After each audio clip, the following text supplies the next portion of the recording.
Time to strap in for another edition of the CarsGuide Podcast, the show that takes you beyond the test drive. This is episode number 225, Access Denied, the small SUV and crossovers Australians need right now. I'm CarsGuide Deputy Editor James Cleary, and joining me in looking at the cool and economical cars we should have, but don't, our news editor Tung Nguyen. Howdy. And new addition to our on-staff team, Senior Editor Tim Nicholson. Hello. Now, we'll also take a look at the fresh metal we've been driving this week and dive into your feedback.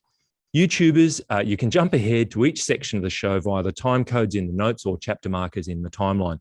So let's go. So our colleague Byron has authored yet another brilliant story during the week. And this is about, really, it's about the fact that petrol went to $2.20 a litre. And all of a sudden, people were thinking differently. And we know that interest in EV stories on our site just went vertical. I've never seen a chart like it. Everybody was researching what an EV was going to cost them. At the same time, Byron got thinking, well, why don't we have more economical little SUVs that could be another way out of that kind of impasse? And he came up with 6 that are from basically Japan and South Korea. And so the way we might approach it is if each of us in turn takes the lead on looking at each one that Byron's raised, and then we'll see where it goes from there. And Tung, can I start with you, please? Which is the first cab off the rank? Absolutely. So Byron has nominated the Kia XCeed. It's a bit of a strange name. You know, it's actually the Kia Ceed, but jacked up and turned into an SUV sort of thing. And if the Ceed name sounds a little bit familiar to our Australian listeners and viewers, Kia did produce a Pro C GT kind of warm hatch back in the day, about 10 years ago now. Right. But the XCeed, it's basically, Europe gets the Ceed as their sort of small car, and the XCeed is just a SUV-ized version of that car. I personally don't think it works in the Australian market. We've already got things like Seltos, Stonic sort of filling that space for buyers. Right. But it does look pretty cool. I agree. I think it looks fantastic. So you think it's just a niche too far? There isn't really enough room to kind of shoehorn it in there. No, personally, no. I mean, I know Australian buyers cannot get enough of SUVs, but Kia has their stable pretty full in that regard. Tim, what do you think? Look, I totally agree. And especially because the Stonic's kind of a jacked up Rio, am I right? So yes, this would be a bit bigger than that, but then why wouldn't you get the Seltos, which is a really good car? I think, we've all driven that. I think you can get a really good version of the Seltos. So yeah, look, it would be super niche. And because I think it's built in Europe, like Slovakia or something. Slovakia, yep. Yeah. So, I mean, the import price on that would just see it quite premium against its competitors. So yeah, look, the other thing is, I mean, Byron quotes a figure of 6 litres per 100, which is pretty great. But for a 1 litre 3-cylinder, it's kind of not where I thought it would be, frankly. Well, the biggest engine offered in that car is a 1.6 litre. Right. When you're going from sort of like 1 litre, 1.4, 1.5, 1.6, and that's your flagship in an SUV that's going to cost a lot because it's built in Europe and imported to Australia. Yeah, there's that. Is that too hard a pill to swallow? Righto. Okay, let's park the XCeed to one side. And Tim, let's continue on. Your first candidate. My first candidate is a name that will be familiar to some of us people who are a little bit older, and that is the Daihatsu Rocky. Never heard of it. What's that? Look, there's a special place in my heart for this car because my best friend growing up, his dad bought the Feroza. Yep. Which was the Australian name for the Rocky. And he bought 2 in a row and thought they were the best cars in the world until it blew up and didn't survive. And it wasn't the best car in the world. Exactly. So, we don't have Daihatsu anymore. I think they were killed off in Australia about 2005, 2006, owned by Toyota Motor Corporation. Our colleague Byron has, on a number of occasions, been calling for the return of Daihatsu to Australia. And I kind of see his point. Why not have a cut price Japanese car maker here when Toyota's going that bit premium? And this car would just be perfect. It's like a light SUV. It's got kind of chunky looks. Yep. There's no reason this car wouldn't work in Australia. Yep. It would be affordable. There's 1 litre engines, 1.2 litre engines. And they've got like a smart hybrid, it's like a range extender kind of thing. So, I mean, and the fuel economy in that thing is 3.6 litres. So that's going to save you some money. It is. It's also twinned with, because of the Toyota connection, Toyota's got a version called the Raize. Yep. It's exactly the same. It doesn't look any different, but Toyota Australia is not going to bring in something like this that's a bit more cut price, like it does very well in Indonesia, for example. I see. So I think the only option would be if miraculously somehow Daihatsu decided to make a comeback here. Okay. Well, let's park that next to the XCeed. And they're just off to one side. I have a question. I actually have a question about the Daihatsu Rocky. Are we talking size-wise? Is it sort of Yaris Cross or smaller? I think Byron said just under Mazda CX-3 length in terms of length. Okay. That's really small then, isn't it? Yeah. Because that CX-3 is really short. Yeah. Yeah. So, but real tiny and compact that. and yeah, in the SUV shape, which is what everyone wants. But again, it looks pretty cool. I mean, in either Daihatsu or Toyota guys, it looks pretty funky. I would have thought there'd be some appetite for it. Yeah. Anyway, as like a sub CHR as well. Anyway, now interesting. We were talking just a minute ago about how some Japanese brands have kind of evacuated the space that's the entry point. None more so than Honda. So Byron's nominated the Honda Fit, which of course is another market name for the Jazz, but this is the Crosstar and the Crosstar Hybrid, in fact. So he is saying, what is he saying?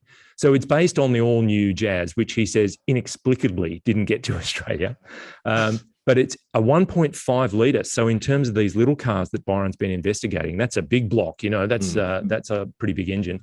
72 kilowatts, 1.5. And then you have an 80 kilowatt, 253 Newton meter electric motor combination with it, capable of doing 0 to 100 in less than 10 seconds. So for a little car, it's still got enough pickup to keep up with traffic.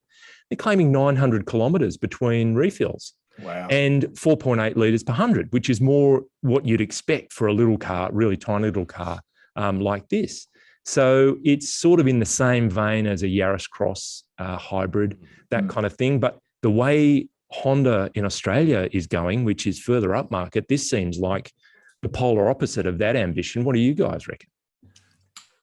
Yeah, look, it's such a shame because I don't know about you guys, but I think that the Fit/Jazz is adorable. This new generation is just so cute. And yeah, I mean, you're totally right with Honda's kind of positioning and stuff. It's unlikely, but what a shame. I know. And I think we were talking before we started the show, in digging around for a bit of information on these cars, you go to sites that are largely Japan only or global sites for some of these brands, and you just see these masses of amazing, cute little cars that are JDM or maybe other markets, but not here. And you think, oh, they'd be so much fun. There's such a lot on offer. But anyway, let's keep going. Tung, we are back to you, and we're with a European brand this time. Yep, this one's the Volkswagen Taigo. How would you guys pronounce it? I'd say Taigo. Taigo.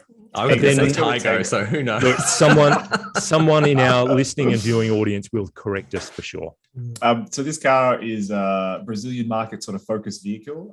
It's basically just a jacked up Polo, isn't it? In the same vein as a T. Oh God, I always get this confused. It's a T Cross, which is the jacked up Polo. Yep. But it's got a frugal engine that does 5.5 liters per 100 kilometers.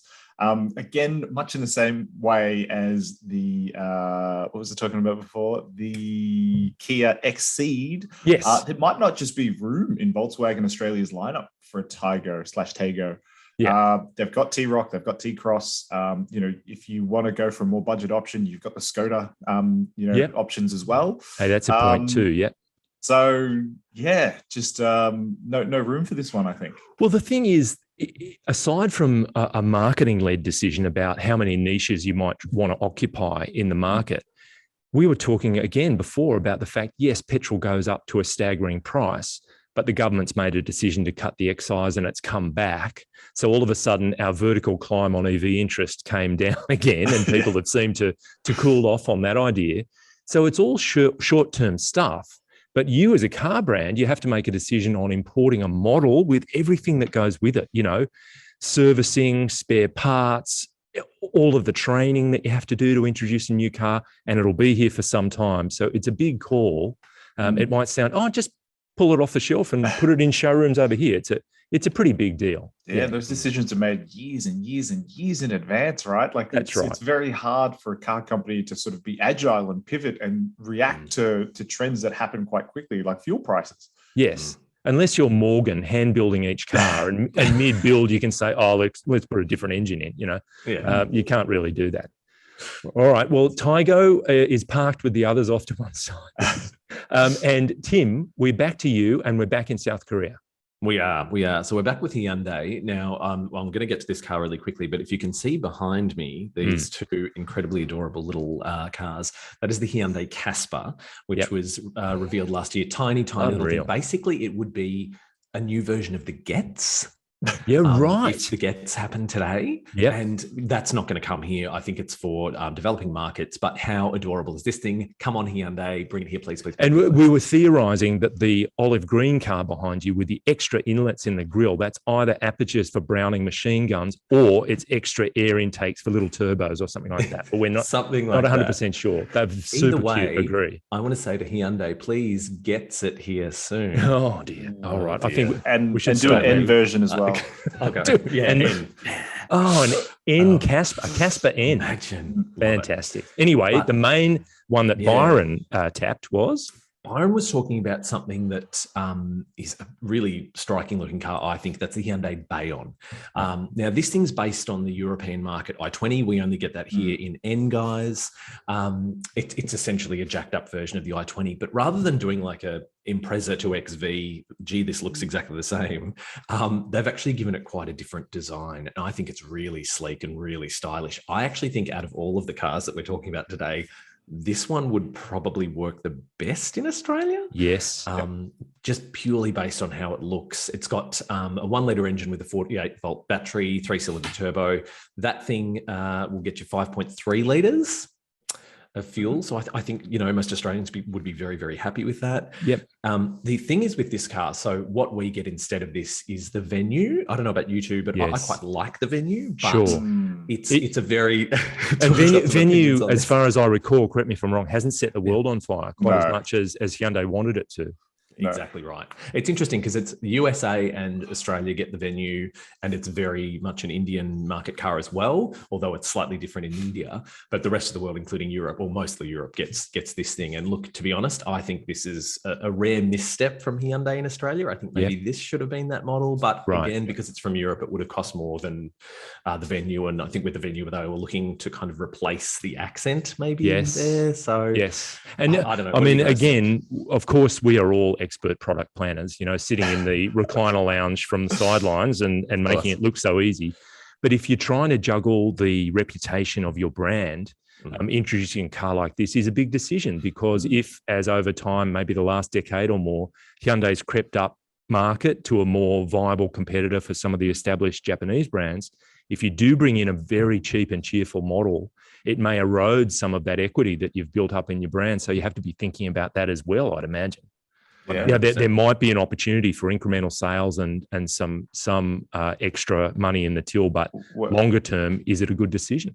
Wait a minute. It's pronounced Venue. I've been calling it Venu this whole time.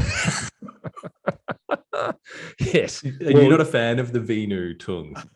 Look, the Venu serves its purpose, but no, I'm not the biggest fan of that car. I personally think there are much better cars in that class, but that's probably a conversation for another podcast. Well, in a way, the market has spoken, and it seems to be on your side of the equation, Tung. Yeah. All right. Well, the sixth and final cab off the rank is again from Japan, and it's Nissan, and it's the Note. And it's the Note Autech e-Power. A classically simple name out of Japan. But to put it in context, Byron encourages us to think of a Leaf EV with a beefier stance. So in fact, 25 millimeters of increased ground clearance. And it could be a little high-riding, compact family type car, 1.2 litre 3-cylinder petrol, electric motor, or 2 in the all-wheel drive grades.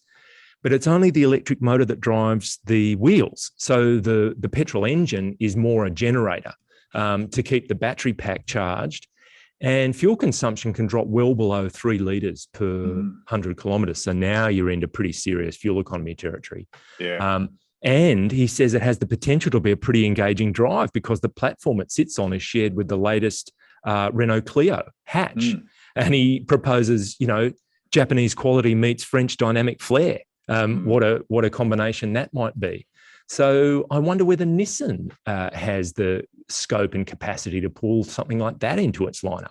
I'm really interested in that, Nissan's approach to electrification, that e-power strategy that they're sort of putting together. I haven't personally driven like an e-power car, but I think, Tim, have you driven one? I drove one briefly in, I think it was Japan or Singapore, weirdly, at a Nissan event a few years ago. And I think it was the Note, but it was only around a small track. So I didn't get much of an idea of the Note. But that was at a time when Nissan Australia were seriously considering bringing I think it was the previous Note. E-Power, okay. Yeah, here. And then, they had a couple of changes of management since then, and that obviously hasn't come to pass. But we are about to get, is it the Qashqai e-Power? Is that what's coming first? Yep. Yeah. Yes. So they're about to ramp up in Australia finally, because, they've been lagging Toyota on that front, of course. Interesting. I mean, we made the point earlier that European production could be problematic. Even Japanese production could be problematic. I wonder where that car is made. I presume it's in Japan, but... and I mean, Nissan are having problems with that. They've just delayed the Aria all-electric SUV in Europe because, production. Yep. Right. Yep. Trying to put actually bolt cars together with all the parts required. Yeah. Yep. Yes. Okay. Yep. All right. Well, look, as mentioned, there are a million others, but that is the half dozen that Byron nominated. I think it's interesting food for thought. And our listeners and viewers may have their say and let us know where they are on each of those 6 and maybe others as well.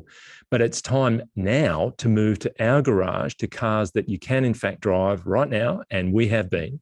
And Tim, could I start with you, please? It's a Skoda. It is a Skoda. It is the entry-level Skoda. So I think, Tung, you mentioned before that, Skoda has some of those kind of more affordable models. Not anymore. So this is the Kamiq, which is their smallest SUV, which I thought lined up against the T-Cross, but it's seen as a small SUV and the T-Cross is a light SUV. Anyway, I find all of that massively confusing because the chassis that underpin these cars don't seem to match up the cars that they compete with in the market. So it does my head in, frankly. Yeah. Is Skoda's small SUV the Karoq, or is that like mid-size now? Apparently that's mid-size. Okay. So I think you see, we're all like, it's like T-Roc, T-Cross, Kamiq, Karoq, the whole shebang. So look, I drove the Kamiq when it first came out, and I was so impressed with this car. I think it's such a good little SUV. I think it's one of the best driving small SUVs on the market, hands down. I've got the Ambition. So what about the car though? Okay, no, sorry. Yeah, that was amazing. It's not cheap. It's $35,600 before on-road costs. Now, I think for a small SUV, that's not the flagship in any way, shape, or form. Sorry, say that price again.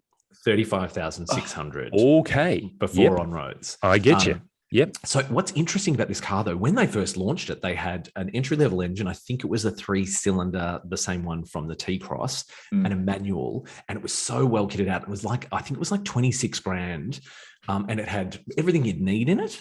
And it was such a bargain. And I've spoken with Byron about this. He was like, this is one of the best buys of the year. Steadily since the launch, they've cut the model range down. So, and it's now a lot more premium. But it's like, I think it's missing sat nav. There's a couple of other things. I think there must have been a tap on yours and Byron's phone. Yeah. I think that, someone's listening in because that's connected. I love a good conspiracy. Honestly. But look, it's got that 110 kilowatt engine, the Volkswagen Group engine that's in everything. It's really quick, really responsive. It rides really well. It handles beautifully. It's a decent size. Like inside, it's a bit of a TARDIS. Like there's heaps of headroom. I've only had it for a couple of days, but my previous experience with this car, I'm a really big fan of it. The only thing I'm questioning at the moment is value, in saying that there is quite a lot of kit in it. But it's a small SUV segment. You guys know what that's like. It's mega competitive, and you can get quite good cars for under 30 grand. So it's like a pool of piranhas. Throw a new model in there, and it just gets attacked. 100%. Yeah, there's so much choice. I suppose it depends on people's needs, as always. as to the size and then the level of equipment that they're after. And goodness, there are so many permutations. So interesting that it's a good drive and nicely done. Yeah. And if that's the priority, honestly, I'm struggling to think of a car that I enjoyed better in that segment. Fantastic. Okay, good one. Thank you, Tung. We will move on to your good self. Yes. You have been in a Hyundai. Please tell us about it. That's a bit of a mouthful. It's actually the Hyundai Tucson all-wheel drive Highlander diesel with N-line. There we go. Wow. Okay. I'm actually still driving this car. This is my current long-term press car. So as the mid-size SUV, the baby seat's gone in the back. This is what we use to ferry, young Finn to and from childcare. And you know what? First things first, it looks phenomenal. I wasn't a huge fan of the way the new generation Tucson looked in sort of press pictures and things like that. It's got that new cascading grille where they integrate the headlights and the daytime running lights, flanking the badge in the middle. And it just kind of looks like a big light in press photos, but in the flesh, like all the little details really, come to the fore, and you pick up on all these little things, and the light sort of hits things at certain angles, and it looks really, really good to me. Great. And made even better by the fact that this car has the N-line kit on it, which is sort of like, different wheels, sportier wheels, different body kit. They've colored the wheel arch cladding in like a dark gray. Yep. So it all sort of comes together to form this really striking, sporty looking SUV. Because that's right up your street, Tung. A car doesn't really start to cut it unless it's got different rims and some kind of treatment on the body, right?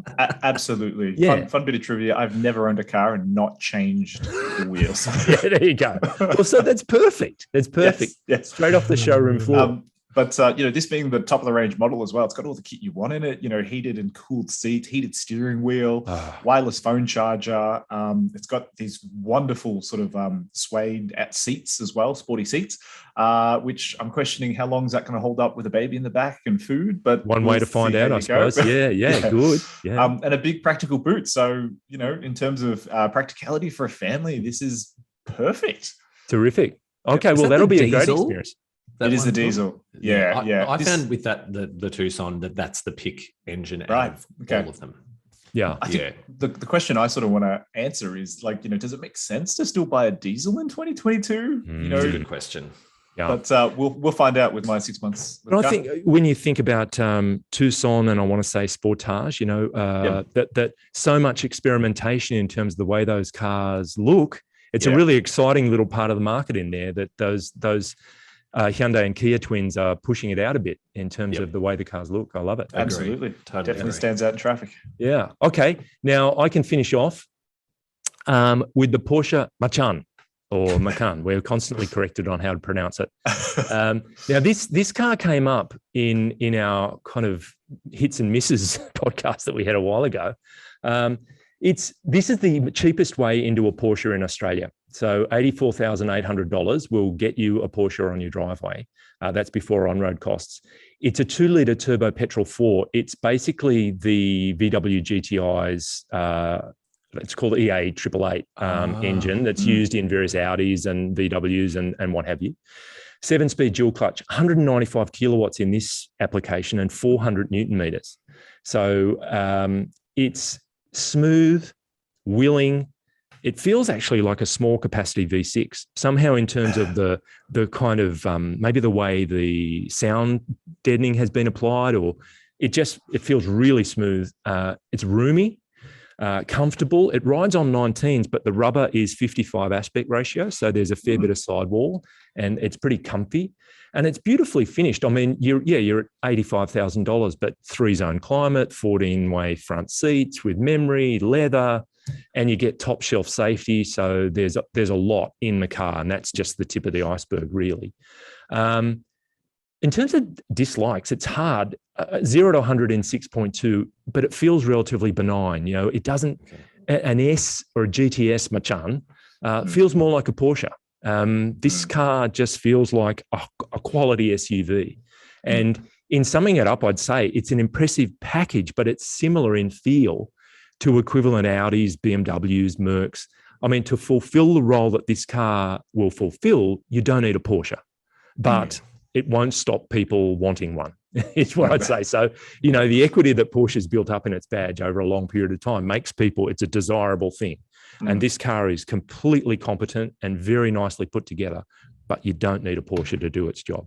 Yeah, is what I'd say. It's interesting. I quite like the Macan, and I would agree with you on that, JC. And I would also say the same for the Cayenne, the base Cayenne. I drove that not that long ago, and I was like, this is not what. No. And look, the flip side is, I think Porsche has collectively been getting its head around the whole SUV thing a heck of a lot better in the last half a decade or so. That their SUVs feel more like a Porsche. It's just this one kind of doesn't. It feels competent and it's quiet and smooth and all those things, but doesn't. I'm going to counteract all of that and say, you know what? Like, you buy it for the badge. That's it. You want a Porsche, you know what? Like, you don't want the more powerful engines and all that sort of stuff. Here it is. There you go. And that's fair enough. If that's what pushes people's buttons, fair enough. But I think in my estimation, anyway, we've said enough. And speaking of saying things, let's move to feedback. And we have comment of the week on top of the shipping container at the front of the CarsGuide forecourt with bunting, balloons, and writing on the windscreen. It's going to be sold. MV Norsal. Now, last week we were talking about biggest Aussie car fails, cars that didn't make it for whatever reason in this market. They weren't necessarily Australian-built cars. They were cars that were sold here. And we went through a whole laundry list of cars. But MV Norsal says the best car to fail in Australia is the Mitsubishi 380, a quality, well-built car that's proved itself extremely reliable. MV Norsal may be an owner. I'm just guessing. It's such a fail, many esteemed motoring journalists have completely forgotten it. And Mike Alloway also made the same comment. So from 2005 to 2008, the Mitsubishi 380 was manufactured in South Australia and sold here. There was even the fabled TMR supercharged Rally Art version, 20 of which were produced. And it a totally competent car, but it just failed to fire, I think largely because it was out of step with what Australians wanted to buy. It sort of went down the same road as a Commodore and a Falcon, and the market was changing. And despite its qualities, and I'm entirely willing to believe that it's proved reliable over time, it just wasn't kind of on the money in terms of where the market was going. Yeah, it is a bit of a shame because I think that car still looks quite good. Am I alone in thinking that? I think the only thing that gives it away is the headlights, Tung, that they're just reflector halogen lights, and it tends to age the car quite a bit. But the shape itself, it's done pretty well. Yeah. A mate of mine owned one brand new, and she loved it and had no problems with it and thought it was fantastic. I think one of the other things that probably didn't work in its favor was, changing the name from Magna to 380. There was no recognition in the market of that. People were like, what? That didn't help. I think you're totally right, JC, that was obviously the kind of start of the move to SUVs and that kind of thing as well. So it was almost doomed to fail. Well, I think the Magna thing at the time, there was a decision, Magna was heading in a certain direction, i.e. downwards. We don't want to continue with that name. Let's retire it. This car's a 3.8 litre, 380 sounds a bit sporty, a bit racy. Let's go with that. And it didn't work out. Like, why not go with Galant? Like, that was an all right name in the Mitsubishi catalogue. I don't know. Yeah. A few mistakes there. Maybe there were other options, but who knows? Does that make the Nissan 370Z its prequel to the 380? Who knows? Exactly. Now, and also some people did mention whether or not there was renovations going on or a hens party in the background for last week's podcast. We did mention that Chesto was coming to us from Texas, where he was on a Jeep launch, and he was actually in a marquee where other people were having a bite to eat and what have you. So it did sound like a family gathering or whatever. So apologies for that, but that's the context. Chesto was in a fairly busy room. But with that, we have reached the finish line. So I want to say thank you, Tung. Thank you. And thank you, Tim. Thank you, JC. And thanks to our production master, paranormal tour guide, and bingo freak, Mr. Pritchard, for his focus and commitment to podcast excellence.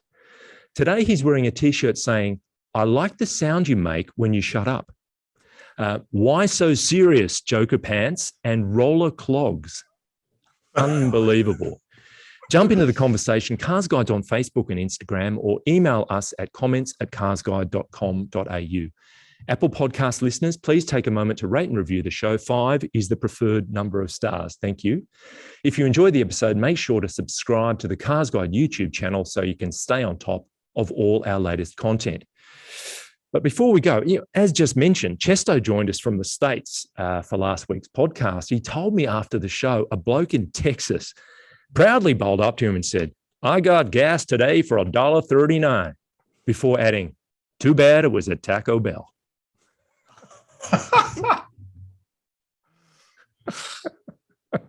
Oh dear. That is all.